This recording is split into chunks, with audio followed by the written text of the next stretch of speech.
I'm making this video today because I've been getting a lot of comments and requests and questions and all kinds of stuff being asked about this M4 that I have that everybody's been seeing, and basically we're going to get into depth today with this. I've never done a full review, full modification, upgrade, internals, nothing. So today we're going to go over everything I've done to it, including price, which will be in the description. Including feet per second. We're going to chrono it. I will actually show you how to remove the bolt to turn up and down the FPS with an NPAS system to put it back in and show you the difference. I would actually show you the trigger set on the inside that's been fully upgraded to RA Tech, the whole kit and caboodle. So basically this is the full description and review of this WE CQBR M4 fully upgraded. So basically, let's start here in the back. Okay, this here is a Mo extended butt pad. Basically, when it comes for the stock, it's not this long. It's actually a little bit shorter, and it's not as thick. Basically, I paid about $70 for this extended butt pad. This is a real steel butt pad, and yeah, it's about it for that. Now on the back here I have the Mo CTS stock, real steel. This is not a, actually I'm sorry, this is PTS. This is 6-position stock, comes with Magpul. It's all foliage green. I believe I paid about $65 for this.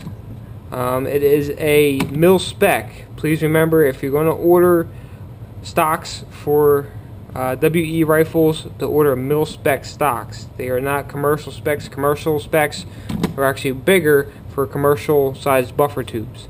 So please keep that in mind. Moving down, I installed a dual-sided, you can see here, dual-sided sling mount for left and right. Basically that's, you know, it's self-explanatory. Just take off the bolt here, this slides off, you slide on a new one, tighten it back down. Moving on from that, I installed the Punisher forward assist. It's all operational. It actually works for the gas blowback. I also installed the Punisher body pins, which you'll be able to see here. Right there, these are made, the body pins and the forward assist is made for the real steel version. I got the pins, I believe, for $25 off of eBay, and I also got the forward assist off of eBay for another $15, I believe. Moving on down, we have the Mo Magpul foliage grip. Very nice, feels good in the hand. I paid about $35 for this.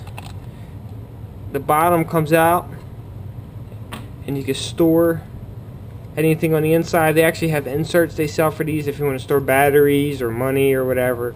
I just leave it the way it is because it's a bigger opening on the inside. Moving down from that, I have the Magpul trigger guard, foliage green as well.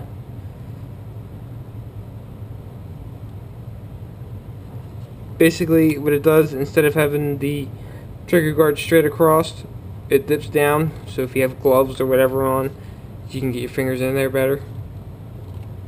On from that, this here is a foliage green Magpul Punisher emblem.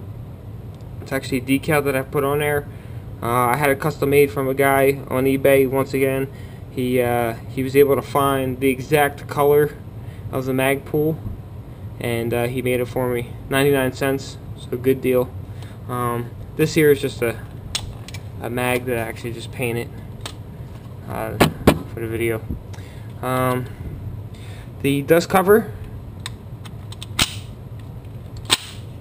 I also have for Punisher. As you can see, I actually ordered this from the same guy that I ordered the body pins and the forward assist from. I believe this here was another $25. Works well. It's made for the real steel as well. So obviously the real steel dust cover will fit and be operational on the WE gas blowback. On from that, this is where I get a lot of the questions. This here is a 10-inch Novetzke floating rail system with the Novetzke flash hider. Basically what this does is it does away with the delta ring that usually goes right here. Okay, and you would have to line the rails up, as you can see here. You line the rails up, and basically there's a barrel nut that goes on the inside here, and then this rail screws down to it on each side. Okay, as you can see. Alright, it's real sturdy, real firm. Once again, it's Novetzke 10-inch. Now on the rail itself, I have these Magpul ladder rail covers, okay, which I have cut down to size. These are also in foliage green. These run for anywhere from $15 to $20 a piece for a 7-inch one of these. So you know, it's like $15 for the side, $15 for the top, $15 for the bottom, so on and so on. But basically, what's nice about these, you can cut them down to size, and they sit real low profile on a rail, which makes it look real nice. On the front here is the Novetzke flash hider. Okay, it's the KX3 style flash hider with the flaming pig on it. See if I can get it around there. There you go. Now what I like about the flash hider is it actually sits inside the floating rail. So it'll actually slide inside the floating rail about a quarter of an inch when you tighten it down, so it makes it look nice and uniformed, which makes gives the gun a really aggressive look. Okay. Now on the bottom here is the AFG by Magpul. It's the diagonal grip here. It comes with two pieces. It comes with this here insert or a flat insert. I just like how this feels better. And you know, it's nice. I like it a lot better than the the vertical grip. I think it feels a lot better. On the rail here is a rail mount, just a basic rail mount with a flashlight. This is a 30mm flashlight mount with a Picatinny bolt-on. Okay. This flashlight here is just a standard flashlight purchase from Home Depot for $45, 205 lumens, and it actually works very nice. I don't have a pressure switch for one reason. I like my gun to look clean, so I really don't like wires running down the gun, so I really don't care for the pressure switch. Besides that, the flashlight I only use for when we have night matches anyway. I really don't blind nobody with the flashlight. So, but moving on from that, on the top here we have the end bus sights by Magpul, foliage green, very nice. These run $90 for the set.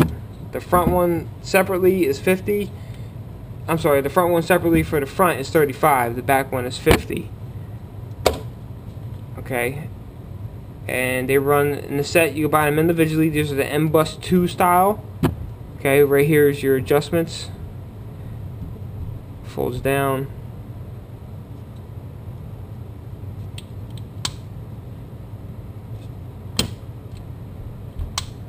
Very nice. I really don't use them too much because I have the red dot on there. Moving on to the red dot. This here is an aim point. It's not real. It's a reproduction, but basically it works just the same. This here's the bikini cover I have for it. It's a red dot or green dot. This is an aim point T1 micro. Is the exact name for it. The mount here is a quick detach. Basically, you'd pull this back, slide it out, and off she comes. Put it back on, close, push the lock. That's it.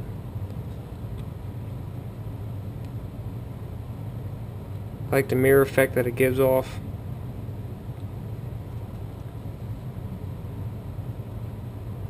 Okay. For this here, for the reproduction as it is, this one here, I paid $65 for it. Alright. Moving on to the other side of the gun. Okay, basically it's just the same. Nothing different from the front to the upper receiver. After that we have the bad lever. Magpul bad lever. Basically it's just the lever that mounts onto your bolt release and puts it down by your trigger.